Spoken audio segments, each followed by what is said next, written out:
Olá, querido, a paz de Cristo Jesus. Pastor Adriano Moreira, mais uma vez com você, aqui para falarmos de um assunto que também é importante, pertinente, condizente e tem a ver com o nosso contexto, o contexto do nosso país. E agora?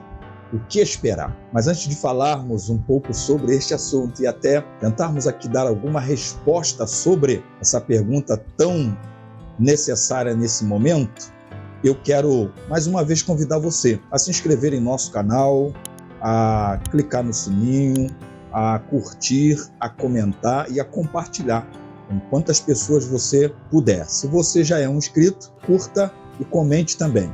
E também todos vocês sigam nossas redes sociais, o nosso Instagram, Facebook e Twitter, pois assim você nos permite ser relevante nesses canais e poder chegar a tantas outras pessoas. Então venha comigo e eu quero compartilhar com você dessa temática tão pertinente no dia de hoje. E agora, o que esperar?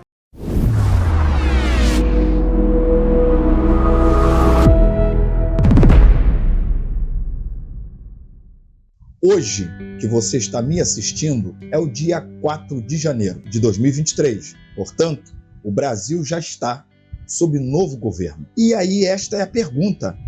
E agora?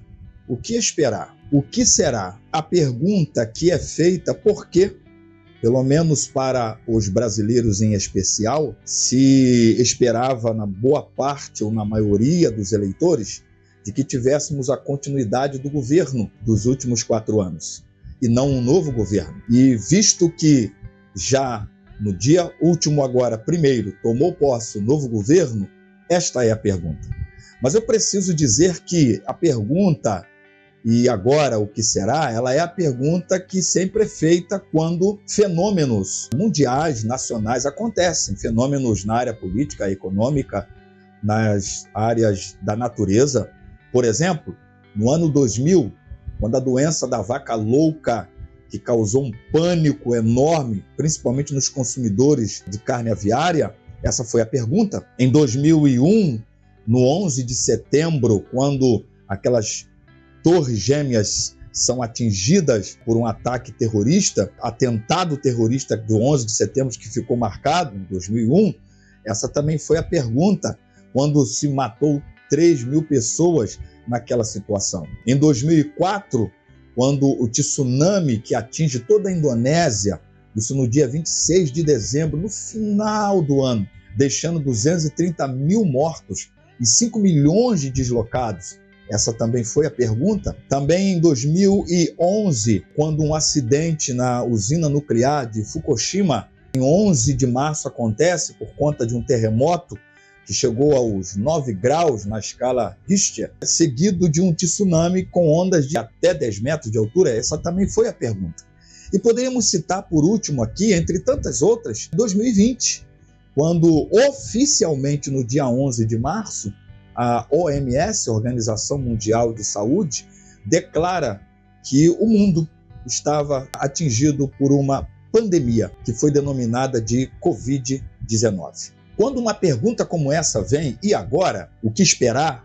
E agora também o que fazer? Vamos abordar sobre isso também. Eu tenho que partir para as Escrituras Sagradas. Antes de pensar no que o teólogo, o político, o guru, o vidente ou qualquer uma outra pessoa possa dizer, as Escrituras Sagradas, para principalmente nós cristãos, cremos que é a nossa regra de fé, nossa regra de prática e a verdade absoluta.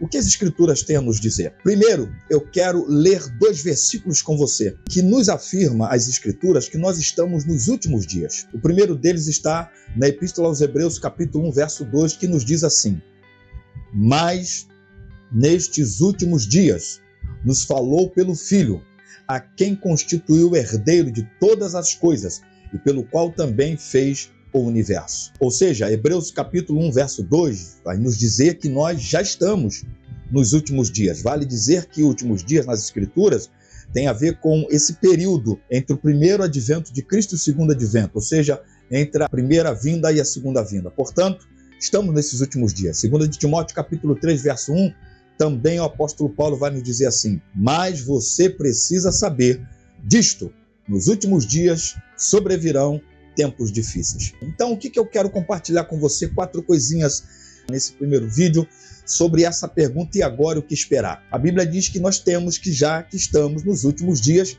esperar algumas coisas. E a primeira delas é esperar uma polarização partidária. É exatamente isso. Quando a gente vai para Marcos capítulo 10, verso 35 a 38, você encontra já nesses últimos dias, entre os discípulos, uma polarização partidária. Não era tão política no sentido de governo, mas era política no sentido de posições. Porque 2 dos discípulos de Jesus, Tiago e João, chegam a ele e fazem um pedido, dizendo que quando chegasse na eternidade, que um pudesse sentar-se à sua direita e outro sentasse à sua esquerda. E Jesus vem e diz para eles que não competia a ele poder responder e nem tampouco dar essa concessão, que eles deveriam estar muito mais preparados para beber do cálice que o próprio Senhor Jesus diz que ele beberia e do batismo que o próprio Senhor Jesus disse que seria submetido, falando do seu sacrifício e do preço do discipulado. Nesse mesmo capítulo 10 de Marcos, lá nos versos 43 e 44, como desdobramento, Jesus vai dizer para esses discípulos: olha, no meio de vocês não é assim. Quem quer ser o primeiro tem que ser o servo, quem quer ser aquele que veio para servir e não aquele que veio para ser servido. Ou seja, Jesus vai dizer que no nosso meio não pode ser como é o sistema desse mundo. E você vai encontrar também o apóstolo Paulo, lá na epístola de 1 de Coríntios, capítulo 1, verso 12, falando daquela igreja, inclusive repreendendo aquela igreja que já estava com 4 partidos na igreja. Uns que diziam ser de Paulo, outros diziam ser de Cefas, o apóstolo Pedro, outros dizendo ser de Apolo e outros que diziam ainda ser de Cristo. Na igreja de Corinto já existia uma polarização partidária. Na verdade, em Corinto já havia 4 partidos dentro da igreja. Segunda coisa que a Bíblia vai nos dizer que temos que esperar nesses últimos dias são maus governantes. Tem que se esperar, ainda que a gente lute por bons, que a gente vote em bons, que a gente tente ser, para aqueles que se candidatam, bons. Mas tem que se esperar. Isaías capítulo 10, verso 1 e 2 vai nos vaticinar isso, dizer que nesse tempo virão, sim, maus governantes, que virão para, de fato, fazer um mau governo, para colocar impostos, para serem injustos, para criarem violência, para criarem um mau governo.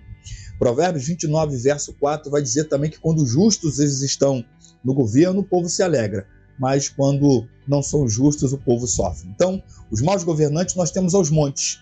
Estamos cercados de governantes corruptos e incapazes. Vivemos com partidos políticos e ideológicos, mas também vivemos com maus governantes aos montes. A gente encontra muitos poucos que podem ser tidos ainda como governantes bons. Terceira coisa que a Bíblia vai nos dizer que a gente tem de esperar nesse tempo, que são chamados nas Escrituras dos últimos dias, são de alianças políticas indevidas. Lá no Antigo Testamento nós temos 2 exemplos. Um era do governo de Salomão. Salomão que acabou tendo aquele harém com muitas mulheres, e uma das razões era porque ele estava fazendo alianças políticas, e naquele contexto, fazer alianças políticas eram casar-se com princesas de outros reinos, e eram alianças políticas que eram indevidas, talvez impróprias, até indecentes em alguns casos. Na época também de Elias, com aquele rei chamado Acabe, o casamento de Acabe com Jezabel foi uma aliança indevida e política também com a Fenícia, daquele tempo e daquele contexto. E quando nós temos Apocalipse capítulo 13, nos falando na linguagem do Apocalipse, de 2 bestas que subiriam, uma da terra e outra do mar, está falando de 2 lideranças, uma política e outra religiosa. Pelo menos essa é a interpretação pré-milenista, dispensacionalista e pré-milenista histórica, porque entende esse texto como algo futuro. E está se falando de alianças indevidas, políticas, que têm seus interesses. Nosso Brasil, por exemplo, nós poderíamos citar aqui alianças que foram indevidas com Bolívia, alianças com Venezuela, alianças com Cuba, alianças com China, e o que esperar? Talvez alianças dessa natureza. E por último, nesse vídeo eu quero te falar de uma outra coisa que o texto vai nos ensinar, ou pelo menos nos deixar alertas. E agora o que esperar? Também de cumprimentos de maldições.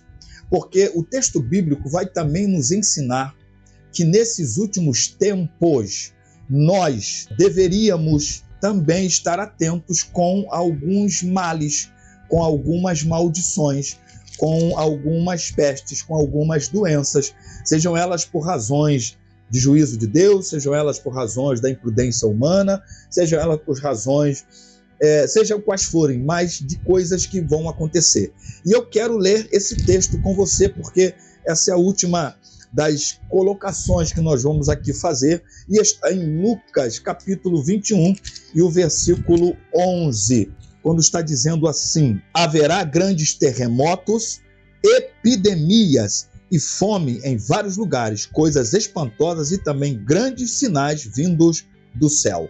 Ou seja, quem disse isso foi Jesus falando de situações futuras. Então, não precisaríamos deixar de citar, por exemplo, da Covid, entre tantas outras doenças que têm sido epidemias, que têm sido males na área da saúde que nós temos enfrentado. Cumprimento de maldições, consequências do pecado, sim. Mas eu quero encerrar essa fala com você dizendo: não nos esqueçamos da recomendação do apóstolo Paulo. 1 de Timóteo 2,2, Paulo vai dizer assim, que oremos por todos os reis, por todos os que exercem autoridade, para que a gente possa viver uma vida mansa, uma vida tranquila, com toda a piedade e com todo o respeito. Ou seja, o que esperar? Esperar o cumprimento do que a Bíblia nos ensina, mas orar para que as coisas possam ser melhores, fazer do seu possível melhor para que a gente possa ter dias de paz, dias de tranquilidade. Não deixe de assistir os próximos vídeos, que nós daremos continuações a esse tema, e eu espero você até a próxima, assim querendo Deus.